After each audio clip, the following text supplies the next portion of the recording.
just here boxed up in a little corner. Don't try keep up with the Joneses. It's only because I'm feeling myself.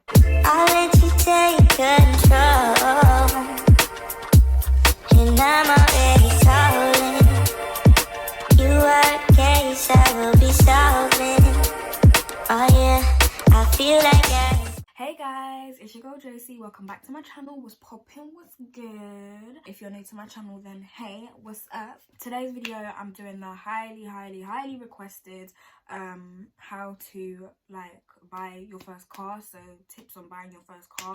This is quite straightforward, but I'm not really gonna get nitty-gritty into it because there's not that much. Like, it's not that much. Like, if you watch this video and you go watch another video, you'll probably find that we're talking about the similar things. Without further ado, let's just get into this video.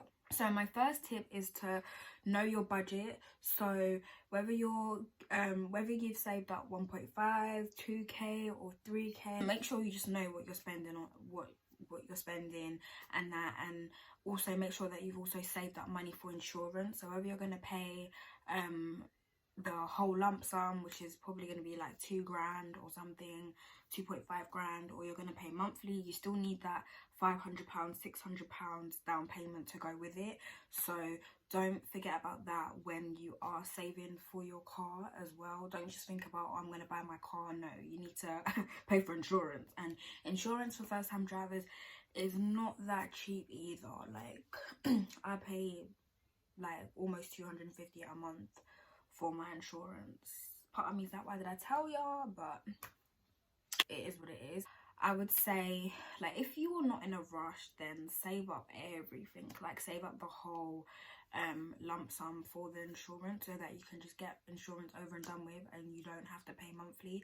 But a benefit of paying monthly is that your credit can increase, because I'm pretty sure it's credit that they're loaning you to pay for the monthly. I'm not really going to go too deep on insurance in this video because there's not really a lot to say on insurance. There's other videos explaining how to like knock down your insurance. The next tip is to go onto these different websites, okay?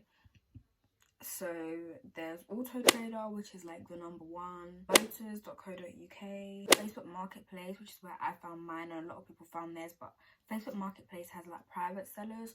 So private sellers, you have to be a little bit wary because they might be the type of people to not tell you that there's something wrong with the car or something. They won't give you warranty and stuff. So that's one thing about Facebook Marketplace.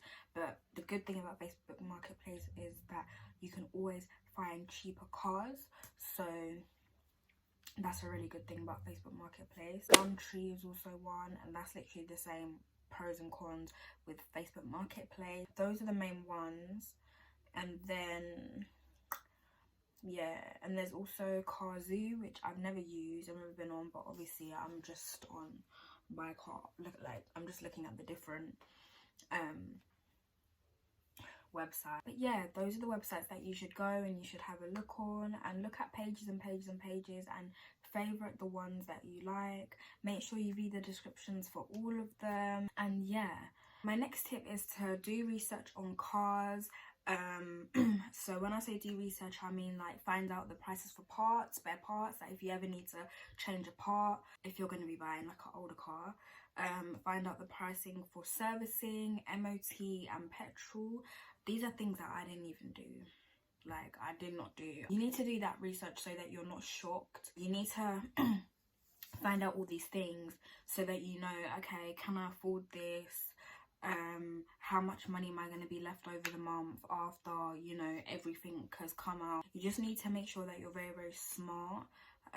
So for example, Mercedes, like if you're going to go and buy a Mercedes, which I don't really advise anyone to do for their first car, at 18, 17, you know, your car will be drinking up a lot of petrol, and your servicing won't be cheap, and your MOT definitely won't be cheap because it's a luxurious car.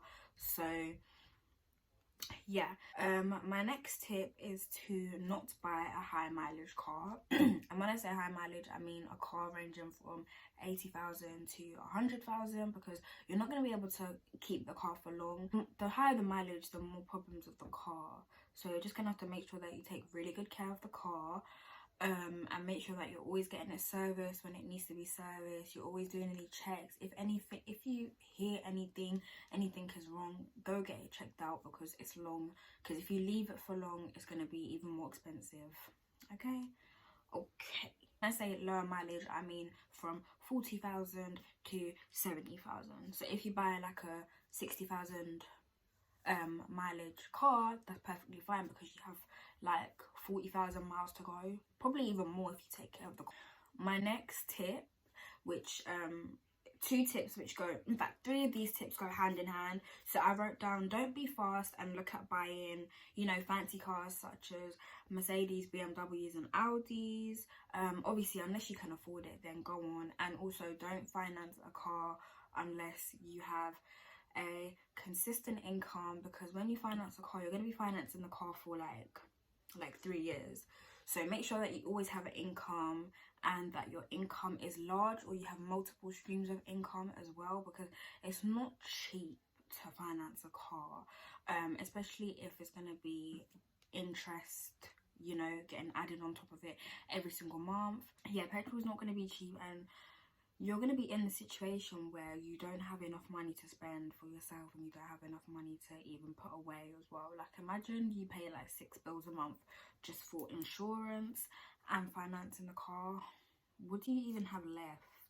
Like, why are you spending £600 on a car just to drive it around, and then you're going to spend even more money on going out and stuff like that, and paying for like phone bills and stuff? Then that's almost £1,000 just eating up your money just from a car, when you could have just spent 2 bills a month out of your wage, and then put, I don't know, another 2 bills away to save. So use your brain, guys. Don't try keep up with the Joneses, and don't try think, oh yeah, I'm gonna be better than this person, that person, and buy this type of car, because no, because it's gonna catch up to you. And no one wants to see that amount of money just boom out their money. No one wants to see 4 bills even coming out of their account,